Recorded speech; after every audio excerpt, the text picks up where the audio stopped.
Türkmenistan'ın dürli sebeplerine 14. dekabrda gar yağdı. Käbir etraplarda elektrik energiýasynyň öpçünçlügi kesildi. Çetki obalarda TV gadyň öpçünçlügine hem bökdönşük emele geldi. Şäher ýerlerine ýollar sürçek boldy. Garyň eran ýerlerine yerli ýaşaýjylar batky ýollarda kösenli. Adatyk radiosynyň habarçylary Lewap Marwe Balkan welaýatlaryna şeýle Paýtaht Aşgabatda hepdäniň ahyryna bolup geçen ýagynly howa we onuň ýol açan netijeleri barada maglumat berýärler. Akşam saat 20:00 töwereklaryny ýel turup ýani gar ýagyp başlady. Şemaldan 2 saat çemesi öň käbir etraplarda elektrik energiýasynyň öpçünçiligi kesildi. Welaýat merkezinden daşda ýerleşýän owalarda elektrik energiýasy bilen bilelikde TV gaz hem öçürilipdir. Diýip Marw welaýatynyň bir näçe ýaşaýjysy aýdýar. Meteo jurnal Howa maglumatlary neşrine görä ýurdun iň gün ortasyna ýerleşen Ferhedabad şäherine 14. dekabrda bir güniň Selsiýus boýunça +23,8 gradus bolan howanyň temperaturasy gije akşam 0 gradusa çenini aşaklady. Munyň ýa-da daglyk sebäpde ýagan garyň galyňlygy 16 cm çenini baryp ýetdi. Howanyň temperaturasy -4,12 gradusa çenini peseldi. Paýtaht Aşgabatda 14. dekabrda akşam tiýligi sekundda 18 metr çenini baryp ýetýän şemaly üsüp bary ýogy bir näçe sagatyň dowamyny howanyň temperaturasy epesli aşaklady. Gije ýagan garyň galyňlygy 15. dekabrda 2-den 3 cm ýetdi diýip howa maglumatlary neşr aýdýar. Türkmenabadda şenbe güni akşam tozanly tufan turup ýa-da gar ýagdy. Şemalyň tiýligi sekundda 20 metr çenini baryp ýetdi. Adatyk radiosynyň habarçylary ýurdun tas ähli sebäplerine bolup geçen howa hadisasynyň yerli ýaşaýjylaryň günlük durmuşyna ýetiren täsirleri barada habar berýärler. Owa ýerlerine adamlar odun ýakyp öýlerini ýelatjak bolurlar. Diýip günorta günler sebäpde Adatyk radiosynyň habarçylary bilen guruldaş bolan oba ýaşaýjylar aýdýarlar. Geçen sebäplerde TV gadyň hem öçürilendigini, şeýle elektrik energiýasynyň öpçünçiliginiň 24 sagat soňra gaýtadan dikeldilendigini belliýärler. TV gad öpçünçiligi bolsa, käbir owalarda 15. dekabrda gaýtadan ýola goýuldy. Diýip sebit ýaşaýjylar aýdýar. Türkmenistanyň howa hadisalary elektrik energiýasynyň hem-de TV gadyň öpçünçiligine täsir edýär. Ýagynly howada ýa-da ýel turany ýurdun dürli sebäplerine köplen çetki obalarda tuwak we gaz öpçünçiligi kesilýär. Şenbe güni günorta günler sebäpde ençem hojalyk ýollarda emele gelen sürçöklük sebäpli Galibertede mekteplerde we çağılar baglaryna ýyllyk öpçünçilik bilen bagly dowam edýän aladalar zerarly çağılaryny okuwy ýermendirler. Sowuk howa akymynyň arasyna Marw welaýatynyň dürli sebäplerine elektrik öpçünçiliginiň kesilmegi durmuş tesgalarynyň hastahanalaryň işine oňaýsy täsir etdi. Türkmengalan etrabynyň Zähmet Taýhan birleşigine lukmançylyk kömegine mätäç bolan raýatlar elektrik öpçünçiligine ýüze çykan bökdönşlük sebäpli Bayram Ali'niň etrap hastahanasyna eltilipdir. Zähmetli ýaşaýjylar adatça ýerli saglyk öýlerine ýa-da Türkmengalan etrap hastahanasyna ýüz tutýan ekeni. Lewap welaýatynyň dolandyryş merkezinde we ýanyşyk sebäpleri 15. dekabrda ýagan gar ýağışı yerli ýaşaýjylaryň günlük durmuşyna oňaýsy täsir etdi. Garyň tiz wagtda eremegi netijesinde ýollar palçyga bulaşdy. Bu ýagdaý hapawlaglaryň şana alýan ýol polisiýasyny işçiňleşdirdi. Türkmenabad şäheriniň ýaşaýjylary sebit merkezine awatda işlerine mätäç asfaltlanan ýollaryň hem palçyga bulaşanyny aýdýarlar. Köçeleriň ýagdaýyny görür ýalylar. Şu gün gar ýagdy. Çağam mektebe gidip bilmedi. Diýip Türkmenabadda ýaşaýjy aýdýar. Köçeler palçyk bolan soň başga ýoldan gidip goşmaça 750 metr aralygy geçmeli boldum.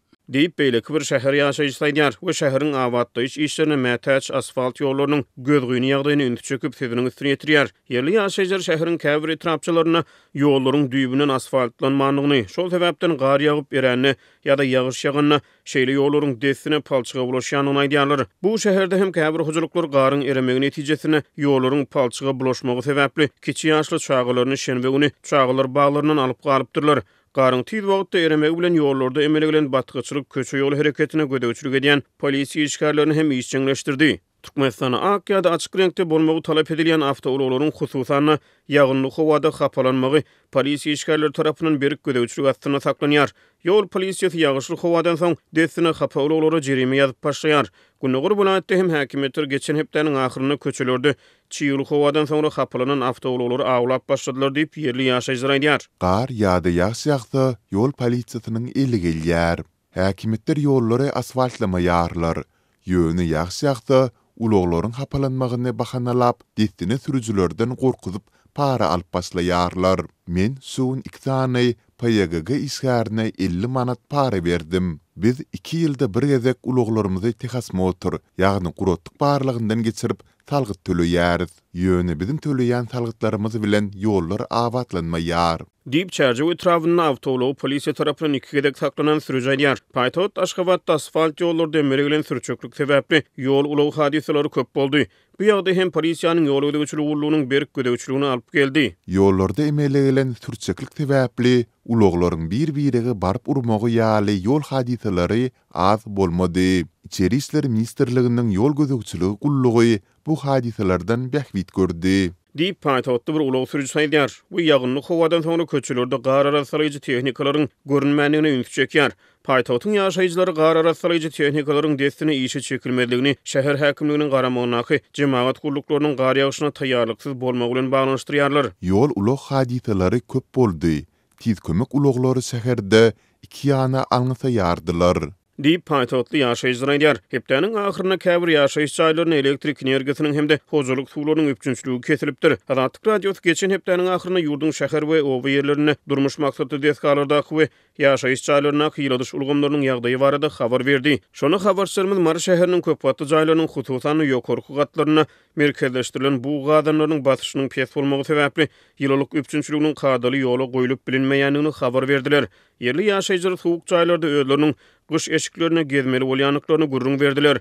Sebitiň oba ýerlerine şeýlede Gunwatar welaýatynyň Balkanawat hemde Türkmenbaş şäherlerine hem yerli ýaşaýjylar ýylylyk öpçünçlik bilen bagly bir meňdeş problemlara duçar boldular. Azatlyk radiosu hepdeniň ahyryna ýurdun dürli sebitlerine bolup geçen howa hadisesi we onuň ýol açan netijeleri şol sany ilatly ýerlerde elektrik energiýasynyň hemde tebigatyň öpçünçliginiň kesilmegi barada yerli häkimetlerden resmi tesbir alyp bilmeýär. Türkmenistan döwlet ýetirigine köpçülik doýuny habar berişleri işleri elektron neşirler ýurtda bolup geçýän adatdan daşary howa hadiseleri we olaryň ýol açan oňaýsyz netijeleri barada adatça habar vermeýär. Tebii gaz serişlerine bay Türkmenistana soňky wagtlarda sanyny çykyp barýan içerki gaz geçirjilerden tebii gazyň sızmagy sebäpli ýurdun dürli sebitlerine gaz basyşynyň pesilmegi ýaly hadiseler hem has köp hasap alınıp başlany.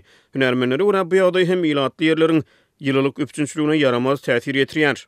Bu maglumat Azatlyk radiosynyň web sahypasyna çap edilenden soňra 16-njy dekabrda Balkan welaýatyna habarçymy Türkmenbaş şäherine günüň 1-nji ýarymyny güýçlü ýel turup hatda käbir elektrik hemde aragatnaşyk tütünleriniň ýykylanyny habar berdi. Şäher merkezine 9:00-14:00 aralygyna elektrik energiýasynyň öpçünçligi kesildi. Şäheriň etegine etrapçylarda elektrik energiýasy we telefon aragatnaşygy henüzem dikeldilmedi.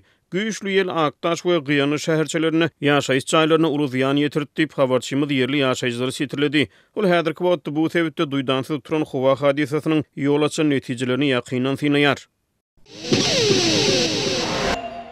Türkmenistanyň ýiti azyk meseleleriniň inkar edip bolmaýan suwutnamasy bolan azyk nowatlary ýyl çalışmasynyň öň ýanlarynda hem saklanyp galýar. Ýurdun azyk meselesi jogapkar döwlet wezipelerini işleýän adamlary, olaryň garyndaşlaryny we arkaly telekeçileri kän tolgundurmaýar. Azyk esasan ýöneköy halkyň problemasy diýip anonimlik şertinde gurlaşan Aşgabatly ýaşaýjy aýtdy. Balkan we Mars sebitlerindäki habarçylarymyz ilatyň esasy bolýan azyk önümleriniň töweregindäki ýagdaýy syn edip aýyň başynda satyga çykarylan önümleriň häzirki ýagdaýy barada habar berdiler. Balkan sebitini 5-nji dekabrdan başlap satyga çykarylan we 1 kilogramy 16 manat bolan towuk gudy, 1 litri 18 manatdan satylan Günewakar ýagy 13-nji dekabrda gözden uçdy. Bu önümler Gunwatar welaýatynyň ne merkezine ne de Türkmenbaşda satylýar diýip yerli ýaşaýjylar bilen gurlaşan habarçy aýtdy.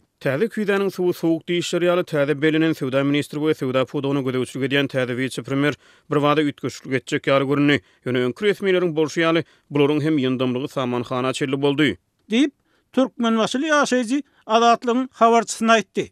Balkanlylar inni Sowda pudugyny halal adam, iş başarýan ýolbaşçylar bellenli diýip begenipdiler. Towuk un, ösümlik ýagy döwlet dukanlaryna soňky 15 günden gowrak wagt dogamyna näçe diýsen satyldy. Ýöne adamlaryň begenji diňe bir taraplyk bayramlaçyny dogam etdi. Bayramçylyk tamamlanandan soň welaýatyň döwlet dukanlarynyň hiç birine ardan wagtdan satylýan önümler galmady diýip Türkmenbaşly ýaşaýjynyň aýdanlaryny etraplaryň ýerine ýaşaýan raýat kem tasdik etdi. Aýratynlykda urlaşylan başga bir ýaşaýjy özüniň diňe 30 sansy 45 manatdan satylýan hili pes Türk yumurtkasından başga zat tapmanlygyny. Ol yumurtkanyň hem her adama 20-den berilýänligini aýtdy. Döwlet dukanlaryna 1 kilogramy 16 manatdan bolan towuk gudy hususy sowdada 28-30 manatdan, litri 18 manat bolan günewakar ýagy 28 manatdan, 50 kilogramy 200 manatdan satylan türkmen unu bolsa 460 manatdan satylýar. Ýöneköy türkmenstanlylar bu önümleri bu nyrkdan alyp bilmeýär. Aýlyklar az, işsiz adam känip azatlygyň söhbetdeşleri aýdýar. Bilim, saglyk, polisiýa, demiryol işgärleriniň, harbularyň aýlyk haklary aýdylmagyna görä kartlaryna aýyň 14-inden bärde geçirilmeýär. Bizde pul ýok wagt towuk budy günewakar ýagy arzan pomidor we hyýar un satyldy. O mahal bu zatlary satyn almaga pulumyz bolmady. Indi aýlyk haklary hasabymyza geçdi. Ýöne arzan azyk satylmaýar. Diýip Türkmen Nasyl Muallim azatlygyň habarçysyna aýtdy. Onuň sözlerine görä, uly wezipeli ýolbaşçylaryň ýakynlarynyň baý bolmagy mümkin. Ýöneköy adamlar nireden baýatyn? Azyk problemi, gaz, elektrik, su, kommunal hyzmat tölegleri gymmat. Büdjet işgärleriniň aglaba köplügi 900, 1500 manat aýlyk alýar. Bu pulu bir aýlap 3-5 saga bilen güderan aýlamak gaty kyn.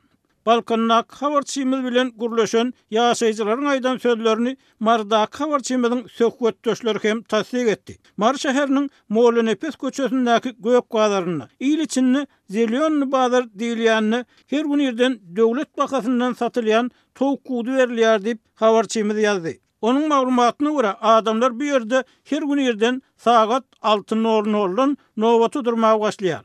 Satyjylar sagat 7:00 kilogramy 18 manat 20 tengeden berilýän towuk gudyny satmaga başlaýar. Bölünip berilen towuk gudy 1 sagat gowrak wagtda sagat 8:00 8:30 töwereklaryny satylyp gutarýar. Döwlet dukanlaryna arzan wagtdan satylýan towuk gudlary ýaşaýjylaryň tasdiklamagyna görä hususy dukanlarda 24 manatdan satylýar we ýurt garaşsyzlygynyň başyndan bäri dowam edýän tejribäge görä bu ýagdaý arzan önümleriň töweregindäki isleg talaby korrupsiýany güýçlendirýär. Ýaşaýjylaryň käbiri artyk pulu bolman soň ardan önümlerden diňe iýjegini alyp bilse razy bolýar. Ýöne bu ýagdaýy öz işsizlik, eklenç meselelerini çözmek üçin ulanmaga çalışýanlar hem bar. Uğrunu tapan adamlar 18 manat 20 tengeden satyn alan towuk butlaryny hususy dukanlara 21-22 manatdan tapşyryp bir neme gazanç edýär. Diýip marly ýaşaýjylaryň biri aýtdy. Aýratynlykda gurlaşan başga bir ýaşaýjynyň sözlerine görä, edil häzir bu hili emel edýän adam känel, sebäbi köp adam bilenok. Häzir towuk budy adam başyna 5 kilogram çenli goýup berilýär. Şonu adam köpülen ýagdaýynda adam başyna berilýän towuk budy 2-3 kilogram çenli azaldyrýar. Häzir adam gaty kän bolmansaň nobaty maşgala bolup durup 2-3 gedekden täzeden nobaty durup herimiz 10-15 kilogram towuk budyny satyn alyp bilýäris. Diýip adynyň aýdylmalygyny soran ýaşaýjy aýtdy. Azatlyk türkmen häkimetleri bilen telefonla urlaşyp ýurtda dowam edýän azyk meseleleri barada düşünür salyp bilmeýär. Türkmen medeniýeti ýurtda azyk köpçüligini döretmek üçin uly işleriň edilenligini we edilýänligini tekrarlaýar. Synçylar iň ýokarky ýolbaşçylar bilen bagly dolanýaryş krizisiniň inni boyun alınmalygyny, etrap vilayet häkimleri, minister we vice-premier derejelerindäki emellerleriň täzelenmeginiň hiç bir meseleni çözmeýänligini, munyň özüňi anlamakdan başga zat däldigini aýdýarlar. Ukrainanyň aňtaw gulluklarının maglumatyna görä, Russiýanyň günümataryndaky Kursk regionunda Russiýa tarapynda söwüşen Demirady Koreýaly azyndan 30 ether ýa öldürildi, ýa-da yaralandy. Bu Pxenyanyň Moskwa himayet hökmünde öz etherlerini ýollamagyndan soň Kiýewiň bu görnüşli beren ilkinji jikmejik hasabaty boldy. Ukrainanyň harbalarynyň etasy aňtaw direktoratynyň, ýagny Gurun 16 dekabrda ýaýradan beýanatyna görä, Martinovka, Plekhova we Varozba owlarynyň goloýunda Demirady Koreýanyň eserleri möhüm mitkilere duçar bolupdyrlar. 16 dekabrda Ukrainanyň harbalarynyň Azat Ýewropa Azatlyk radiosynyň Scheme atly derňe bölümine ýollan maglumatlarynda we suratlarynda Kursk regionunda helak bolandygy aýdylýan adamlaryň jesetlerini görse bolýar. Olaryň arasynda Demirady Koreýadan gelen eserleriň bardygy hem nyktalýar. Azat Ýewropa Azatlyk radiosy bu maglumatlary garaşsyz ýagdaýda tasdikladyp bilmedi. Russiýa bu beýanat bilen ilteşikli entek hiç zat aýtmady. Ukrainanyň eskerleri Russiýanyň Kursk regionuna awgustda girdiler we entegem käbir tewitleri öz gözegçiliginde saklaýarlar. Oktýabrda Russiýa bu tewitlere Demirazy Koreýadan gelen müňlerçe eskerleri ýerleşdirip başlady. Ukrainanyň prezidenti Volodymyr Zelenskiň 14-nji dekabrda beren maglumatyna görä, Moskwa Kursk regionunda Ukrain güýçlerine garşy durmak üçin has köp Demirazy Koreýaly eskerleri çekip başlapdyr. Käbir maglumatlarda Russiýanyň günorta günwatar tewitlerine 11.000-den hem asy Demirazy Koreýaly eskerleriň ýerleşdirilendigi bellenilýär. Munyň bilen Russiýanyň ýetkileriniň 600.000-den hem asandygy baradaky käbir habarlaryň arasynda Rus prezidenti Vladimir Putiniň siýasy taýdan meşhur bolmadyk ikinji mobilizasiýany geçirmegi islemeýändigine meňzeýär. Sol bir wagtda Ukrainanyň howpsuzlyk gullugynyň, ýagny SBU-nyň Azatlyk radiosynyň Ukrain gullugyna beren maglumatyna görä, geçen hepde Kiýew Russiýa tarapyndan okupiýerlenen Ukrainanyň gündogurundaky Donetsk regionunyň Markina owasynda dronlar bilen ruslaryň okdäri ammaryny nysany alyp, ony ýok edipdirler. Bu aralykda 16-njy dekabrda irden Russiýa Ukraina garşy Sahet kysymly 49 sany pilotsuz enjama atdy. Kiýew 27 dronyň urulyp düşürilendigini, 19-nyň hem gözegçilikden ýitendigini habar berdi. Ukrainanyň harbylary dronlaryň hiç biriniň nysana barp urmandygyny seýledi. Munyň bilen bagly adam itkileri ýa-da werançylyk barada maglumat gowuşmandygyny belledi.